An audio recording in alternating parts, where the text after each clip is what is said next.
Hi guys, this week's topic is covens or group workings. Sorry this video is late. My son was up all night and didn't settle till this morning, so I had decided to grab sleep where I could and then go ahead and do this video. Anyway, I would say regards this week's topic, I've never done or partaken in any group workings or covens where I have collaborated energies with other witches or other practitioners. Um, I think that it's not something I would rule out with regards to close brothers and sisters. I think that I would maybe potentially do the odd thing with a couple of close brothers and sisters, but regards, generally speaking, being involved in a coven or a group or anything like that, it's not really something that resonates with me that much. I find working solitary, for me anyway, works best for me because of the fact of my home life being full-time carer, etc. So I fit things in where I can and do things that work with me at times that work best for me and my family.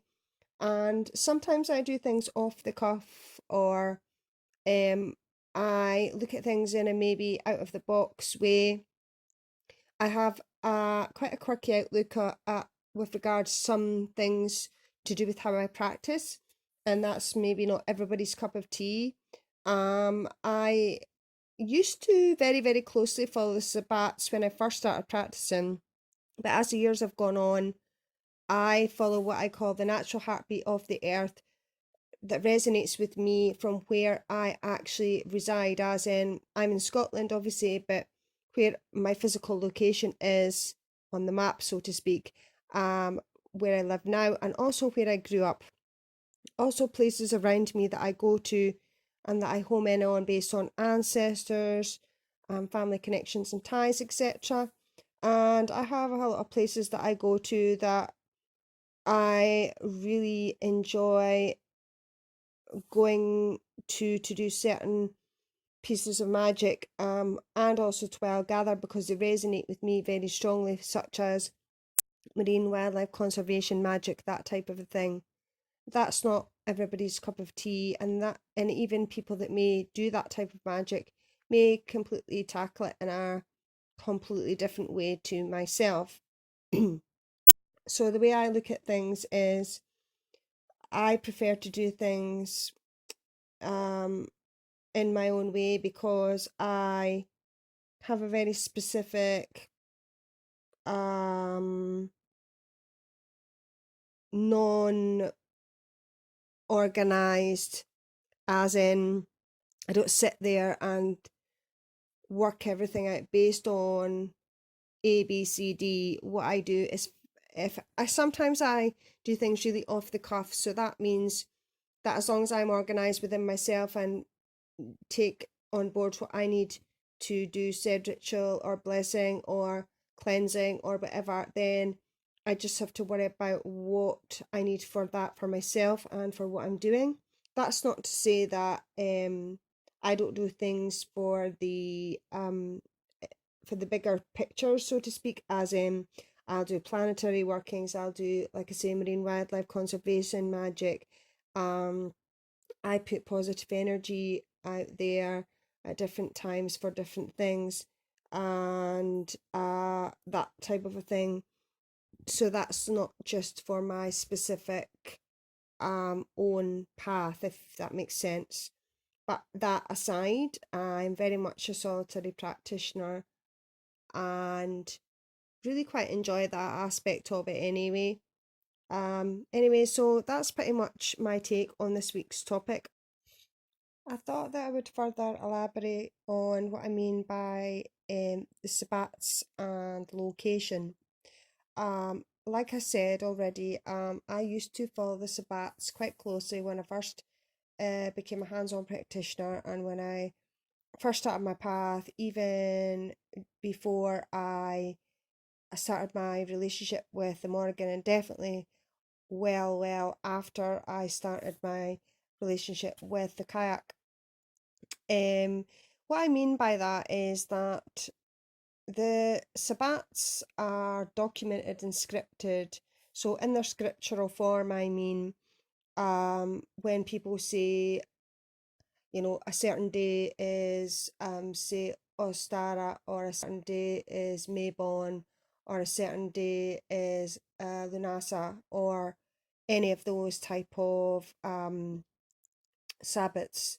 Now, basically, what I mean by that, it's not that I don't like have anything against that anymore. It's just that the way I see it is the heartbeat of the earth based on location. So where you reside, the way the elements are in your immediate location, the weather, how the the ebbs and flow of the earth are in the actual location you're in. So even little things like down to dailies, such as if I'm doing a certain piece of magic and I look out of the window, or I go to the front or back door and I see that it's say it's like a couple of days ago, for example, it was bright and quite airy and quite a light day, and atmospherically and energetically speaking, there was the autumnal vibe in the air, but it was quite a light, fresh day. And so, a couple of days difference between that day and another day I'm referring to is that I looked out of the door and it it was like the sky was low, the clouds were really dark, like dark greys and blacks and smoky kind of clouds. But the energy was kind of really autumnal and really um heavy, if that makes sense. So, for example, when I'm doing certain pieces of magic, I can use what I see, what I feel of a day-to-day basis that will help me in my practice. Now, another witch or practitioner look at things like that in the same way as I do.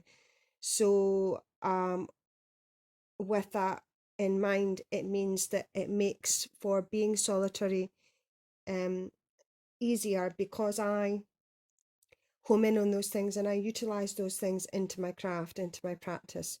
So, for example, I have a glass vessel, a glass bowl, and inside the bowl you can put whatever you want. You can put water, you can put rocks, you can put crystals, you can put candles, you can put earth, you can put seawater, you can put storm water, anything like that in the middle, and round about it has little holders for tea lights.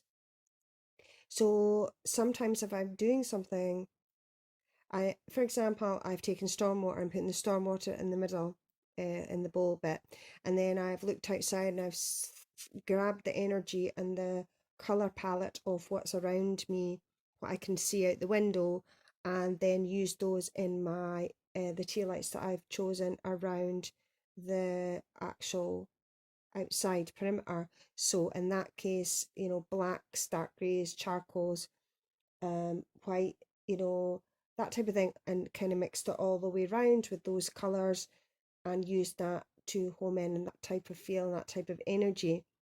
Now, obviously, that's my personal choice, and that is something that resonates with me, and very, very specifically to what I'm seeing out of my window or out of my front or back door directly. So all those little things are part and parcel of what I use when it comes to personal practice, and that type of thing makes, uh, if I was to want to work with another witch or a group of people, it might be more difficult for me to do that, because I like to have things a certain way, and I'm a very visual, very audio, very tuning into what I feel at the time person.